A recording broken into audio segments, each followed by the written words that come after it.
माझे नाव विजय आहे. ही गोष्ट 3 वर्ष आधीची आहे.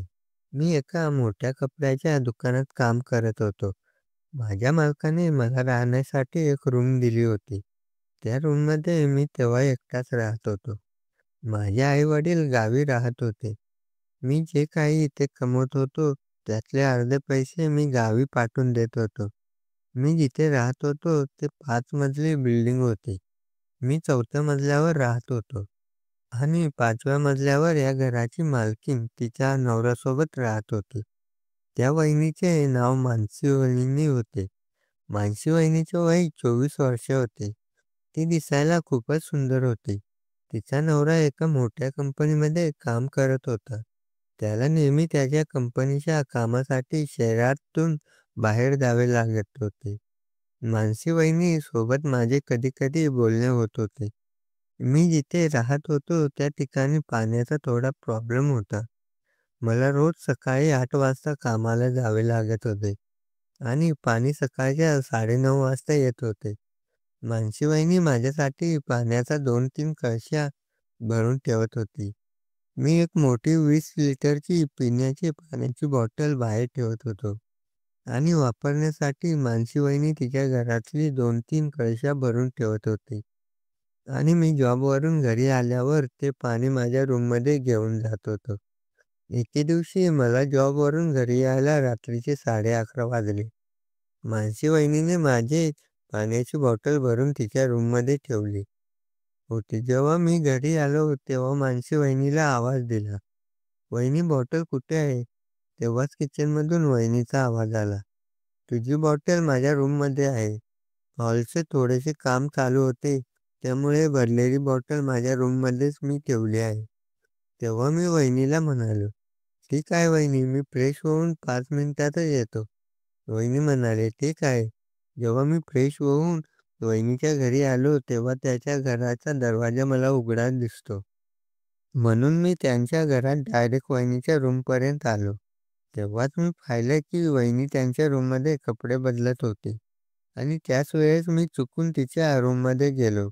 वहिनीला तशा अवस्थेत बघून मी एकदम हडबडलो आणि मी लगेच मागे वळून बाहेर निघून आलो.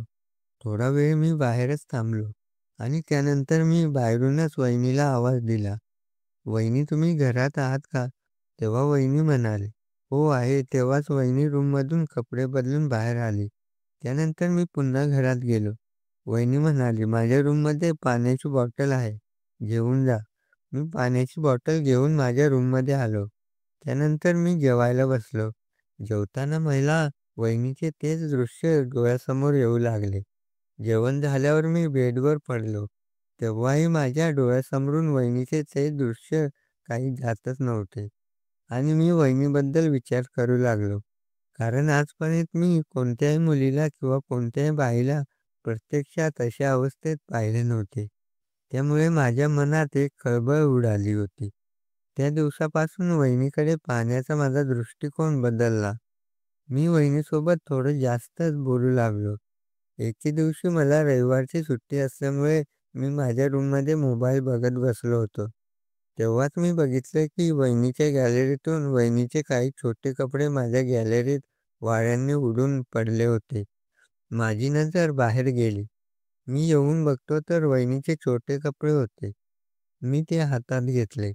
त्या कपड्यावरून मला वहिनीचे माप समजले. मी ते घेऊन वहिनीच्या घरी आलो आणि वहिनीचा दरवाजा वाजवला.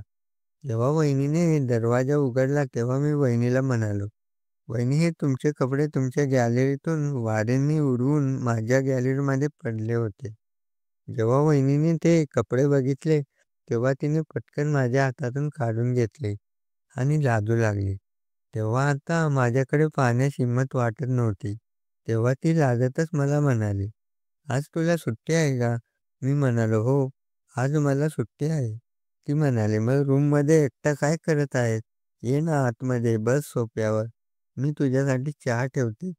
मी आतमध्ये जाऊन सोफ्यावर बसलो. वहिनी किचनमध्ये जाऊन चहा बनवून घेऊन आली. आम्ही दोघे चहा पीत होतो. माझी नजर सारखी वहिनीकडे जात होती. पण वहिनी लाजून खालीच बघत होती. त्यानंतर वहिनी मला म्हणाली, "आज तुला सुट्टी आहे." तर मला शॉपिंगला घेऊन जाशील का? तुझ्या दादाला तर मला शॉपिंगला घेऊन जाण्यासाठी टाईमच नाही.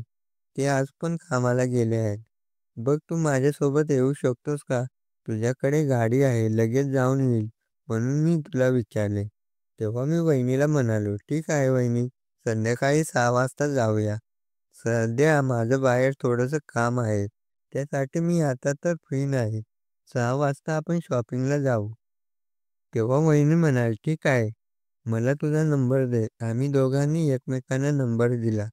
मी माझ्या रूममध्ये निघून आलो आणि आवरून बाहेर माझ्या कामासाठी निघून गेलो. काम झाल्यावर येता-येता 6 वाजले होते. मी गेटजवळच उभा राहून वहिनीला कॉल केला आणि वहिनीला म्हणालो, "वहिनी मी खाली आहे." तेव्हाच वहिनी म्हणाली, "5 मिनिट थांब, मी लगेच तयार होऊन आले." मी गाडीवर बसून वहिनीची वाट पाहू लागलो. तेव्हाच वहिनी खाली आली. वहिनीवर माझी नजर जाताच मी तिच्याकडे पाहतच राहिलो. कारण वहिनी खूपच छान तयार झाली होती. घरात नेहमी वहिनी गाऊनवर असायची. पण आज वहिनीने जीन्स आणि टी-शर्ट घातला होता. पहिल्यांदाच मी वहिनीला अशा कपड्यामध्ये पाहिले होते. वहिनी येऊन माझ्या गाडीवर बसली. माझ्या गाडीवर पहिल्यांदाच कोणीतरी स्त्री बसली होती. त्यानंतर आम्ही मॉलमध्ये आलो. मॉलमध्ये आल्यावर आम्ही शॉपिंग करायला सुरुवात केली. शॉपिंग करताना वहिनी एका कपड्याच्या शॉपमध्ये जाऊ लागली आणि मी बाहेर थांबलो. तेव्हाच वहिनी मला म्हणाली, "अरे बाहेर का थांबला आहेस? माझ्यासोबत आत चल." मी वहिनीला म्हणालो, "नाही वहिनी, मी बाहेरच ठीक आहे." तेव्हाच वहिनी मला म्हणाली, "अरे चल ना, आता तुला पण या गोष्टीची सवय करून घ्यावी लागेल. जेव्हा तुझी गर्लफ्रेंड होईल तेव्हा तिच्यासाठी तुला कपडे खरेदी करायला सोपे होईल. त्यावेळेस तुला काहीच टेन्शन राहणार नाही." तेव्हा मी वहिनीला म्हणालो, "वहिनी सध्या तर माझी कोणी गर्लफ्रेंड नाही." तेव्हा वहिनी म्हणाली, "तरीही चल ना माझ्यासोबत." असे म्हणून वहिनीने माझा हात पकडून मला कपड्याच्या दुकानात घेऊन गेली. वहिनी एक-एक कपडे मला दाखवून चॉईस करू लागली. मी वहिनीवर कोणता कलर छान दिसतो हे तिला सांगू लागलो. वहिनीने काही कपडे खरेदी केले. त्यानंतर आम्ही दोघे एका हॉटेलमध्ये नाश्ता करण्यासाठी आलो. हॉटेलमध्ये बसल्यावर वहिनी मला म्हणाली, "काय रे विजय, तू मला खोटं बोलत आहेस का की तुझी कोणी गर्लफ्रेंड नाही? तू एवढा हँडसम आहेस, तुझी कोणी गर्लफ्रेंड नाही, असे होऊ शकत नाही." तेव्हा मी वहिनीला म्हणालो, "वहिनी मी खरंच खोटं बोलत नाही. 3 वर्षाआधी माझी गर्लफ्रेंड होती. पण तिला श्रीमंत मुलगा पाहिजे होता. मी तिला पाहिजे ते घेऊन देऊ शकत नव्हतो. तिला एक मोठा श्रीमंत मुलगा भेटला आणि ती मला सोडून निघून गेली. तेव्हापासून माझ्या मुलीवरचा विश्वास उडाला." तेव्हाच वहिनी मला म्हणाली, "अरे असे होत राहते. पण सगळ्याच मुली एकासारख्या थोडीही असतात." तेव्हा वहिनीला माझ्या बोलण्यावर विश्वास बसला, की माझी कोणी गर्लफ्रेंड नाही. आम्ही दोघांनी मिळून नाश्ता केला. त्यानंतर आम्ही घरी आलो. तोपर्यंत रात्रीचे 10 वाजले होते. वहिनी मला म्हणाली, "खूप रात्र झाली आहे. रात्री जेवणासाठी तू इथेच ये." मी वहिनीला म्हणालो, "ठीक आहे वहिनी, येतो." वहिनी म्हणाले, "11 वाजता घरी ये. तोपर्यंत मी जेवण बनवून ठेवते." वहिनीला म्हणालो, "ठीक आहे वहिनी." त्यानंतर मी माझ्या रूममध्ये निघून आलो. फ्रेश होऊन थोडा वेळ मी मोबाईल बघत बसलो होतो. बघता-बघता 11:45 वाजले होते. तेव्हाच माझ्या फोनवर वहिनीचा नवऱ्याचा फोन आला. ते मला म्हणाले, "अरे तुझ्या वहिनीचा फोन बंद का लागत आहे? तू जरा खाली जाऊन तिला फोन देतोस का? तिच्याशी थोडं महत्त्वाचं बोलायचं आहे." मी दादाला म्हणालो, "ठीक आहे दादा, मी लगेच खाली जातो." असे म्हणून मी पळतच वहिनीच्या रूमकडे आलो आणि वहिनीकडे फोन दिला. तेव्हा दादा तिला म्हणाले, "तुझा फोन बंद का लागत आहे? तुझा फोन बंद लागल्यामुळे मी विजयला फोन केला." ती म्हणाली, "बहुतेक माझा मोबाईल स्विच ऑफ झाला आहे." तेव्हा दादा तिकडून म्हणाले, "ठीक आहे, ऐक मी 5 दिवसासाठी कंपनीच्या कामासाठी पुण्याला जाणार आहे. मी आज घरी येणार नाही." असेही दादाला नेहमी कंपनीच्या कामासाठी बाहेर जावे लागत होते. त्यामुळे वहिनीला या गोष्टीची सवय होती. बोलून झाल्यावर वहिनीने माझ्या हातात फोन दिला. मी जाऊ लागलो. तेव्हाच वहिनी मला म्हणाली, "इथेच थांब ना, असेही आता तुझ्या घरी जाऊन तू एकटाच काय करणार आहेस? इथेच बस आणि माझ्याशी गप्पा मार." मी वहिनीला म्हणालो, "ठीक आहे वहिनी, मी वर जाऊन माझी रूम लॉक करून येतो." वहिनी म्हणाली, "ठीक आहे, लवकर ये. तोपर्यंत मी आपली जेवणाची ताट वाढून घेते." मी वर जाऊन केसातून कंगवा फिरवला, थोडा अंगावर परफ्यूम मारला आणि रूम लॉक करून खाली आलो. वहिनीने जेवणाची तयारी करून ठेवली होती. आम्ही दोघेही जेवायला बसलो. जेवताना आमच्या दोघांच्या गप्पा सुरू झाल्या. बोलता बोलता आम्ही वहिनीला विचारले, "वहिनी, तुमच्या लग्नाला किती वर्षे झाले आहेत?" "आमचं लग्न होऊन 7 वर्षे झाले आहे." तेव्हा मी वहिनीला बाळाबद्दल विचारले. बाळाबद्दल ऐकताच वहिनी एकदम शांत झाली.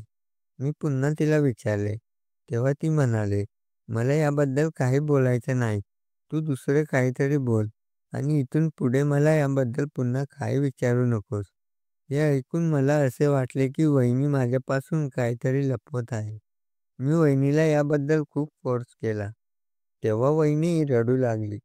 मी वहिनीला दिलासा देत विचारले, "काय झाले वहिनी, काही प्रॉब्लेम आहे का?"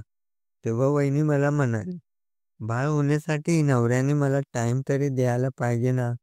लग्न झाल्यावर पहिली 5 वर्षे त्याने मला गावी ठेवले आणि 2 वर्ष झाले इथेच आणून ठेवले आहे.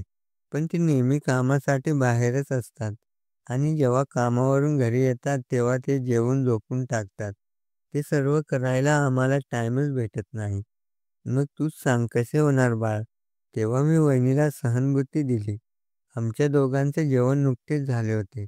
मी वहिनीच्या हातात पाण्याचा ग्लास दिला.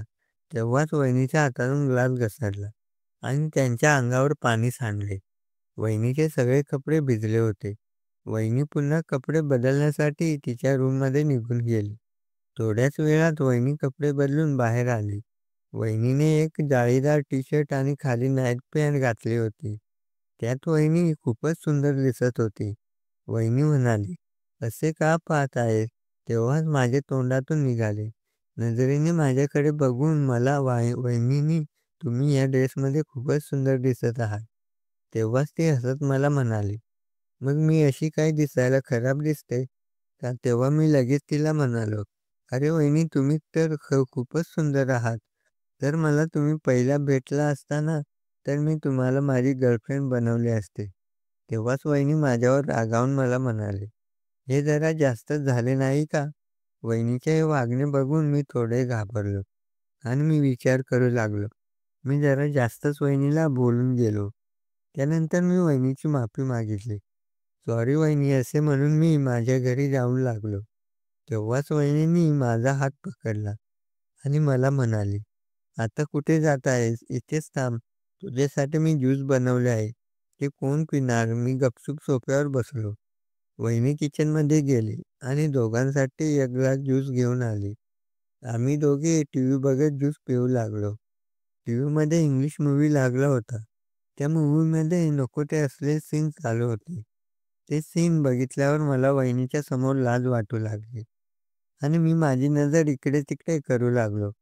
वहिनी माझ्याकडे टक लावून बघत होती आणि मला म्हणाली, "एवढं लाजत का आहेस?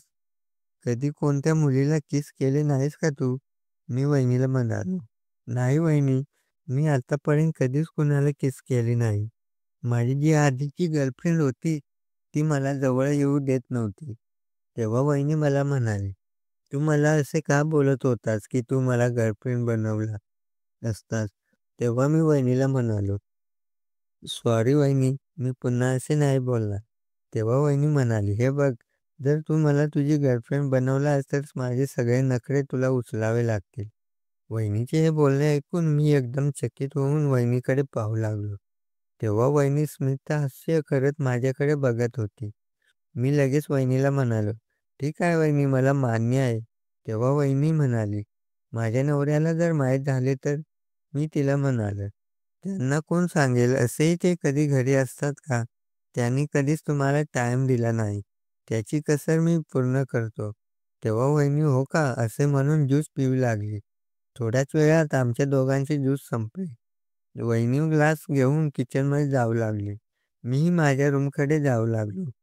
तेव्हाच वहिनी मला म्हणाले, "कुठे जात आहेस? आज इथेच थांब ना, असेही तुझे दादा घरी नाही. आपण दोघे बोलत बसू." त्यानंतर मी आतमध्ये येऊन बसलो. थोडा वेळ आम्ही दोघे गप्पा मारत होतो. तेव्हाच वहिनी म्हणाली, "आता खूप रात्र झाली आहे. तू माझ्यासोबत इथेच झोप. माझे तुझ्याकडे काही काम आहे." ही गोष्ट ऐकल्यावर मी खूप खुश झालो. त्यानंतर आम्ही दोघे रूममध्ये गेलो. रूममध्ये जाताच वहिनींनी आतून दरवाजा बंद केला आणि मला म्हणाले, "खूप दिवसापासून मी तडफडत आहे. आता माझी तहान भागव." त्यानंतर आम्ही दोघे एकमेकांना सुख देऊ लागलो. एकमेकांमध्ये पूर्ण हरवून गेलो. माझी पहिलीच वेळ होती. बघता-बघता रात्रीचे 4 वाजले. आमचे 4 वेळा झाले होते. त्यानंतर आम्ही झोपून टाकलं. काही दिवस आमच्या दोघांचे असे चालू होते. एक दिवशी मला गावावरून फोन आला. माझ्या बाबांची तब्येत खूप खराब होती. म्हणून मी गावी निघून गेलो. गावी गेल्यावर मला समजले की माझ्या आई-वडिलांनी माझ्या लग्नासाठी एक मुलगी पसंत करून ठेवली होती. मी खूप निराश होतो. कारण वहिनीवर माझे मन बसले होते. पण काही दिवस विचार केल्यावर माझ्या मनात आले, किती दिवस आमचे असेच चालू राहणार? कारण ह्यानं त्याला भविष्यातच नव्हते. एक ना एक दिवस मलाही माझ्या आयुष्याचा विचार करावा लागेल. त्यानंतर मी आई-वडिलांच्या पसंतीने त्या मुलीशी लग्न केले. ती मुलगी दिसायला तशी स्वभावाने खूपच चांगली होती. मी गावातच कपड्याचं दुकान टाकले आणि तिथेच राहून माझ्या आई-वडिलांची आणि बायकोची देखभाल करू लागलो. याआधी केलेली चूक मी पुन्हा कधीच केली नाही. मी माझ्या बायकोला खूप सुख दिले आणि मी माझ्या बायकोला कधीच धोका देणार नाही, हे ठरवले होते. तर मित्रांनो, कशी वाटली कथा? अशाच नवीन-नवीन कथेसाठी आपल्या चॅनेलला सबस्क्राईब करून ठेवा आणि लाईक करायला विसरू नका. धन्यवाद.